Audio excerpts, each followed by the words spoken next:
Alright, good afternoon, YouTubers. Got a pretty day here in Ohio. Been a little bit hot and humid, but I'll take it. On project Save the Silverado. Got the leaf spring brackets made, frame welding done.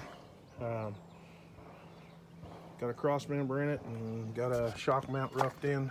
Gotta cut it off and trim it down. It's just a scrap piece I had there.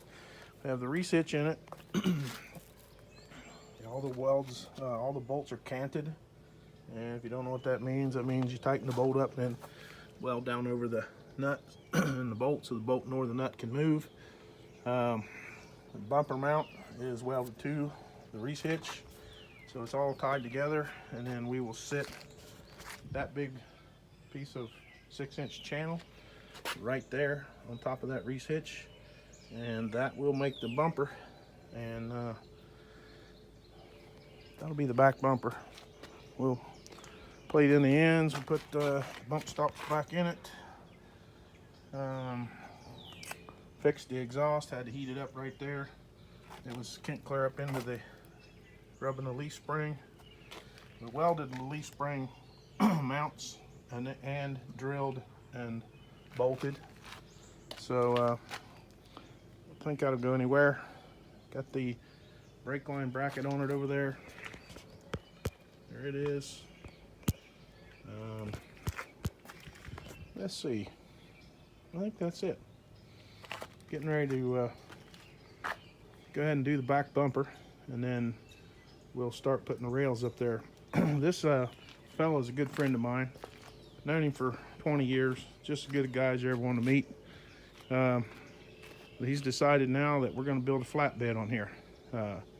Doesn't want to put the old pickup truck bed back on it. So we will not be plating the frame right there. First of all, it's really not necessary.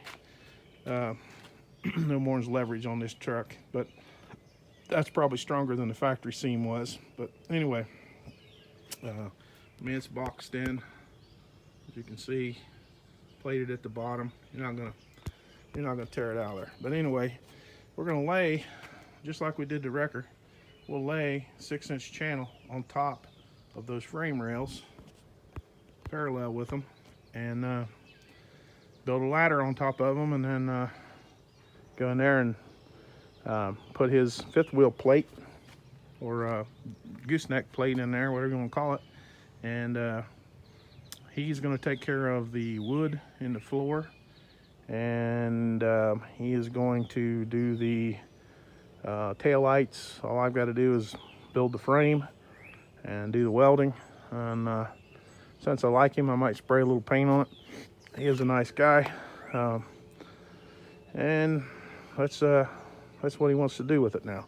So probably make it a little more useful truck. He's got a line, like a lawn care business, I think. So they're gonna pull a trailer with it, and he also has a 4-horse trailer he pulls with this little half-ton truck. And anyway, I've you could put a bed back on it right now, straighten up that shock mount that I put on there, and weld a bumper on it. You could use this truck just the way it is. I mean, it's stronger now than it was when it was new, I'm sure.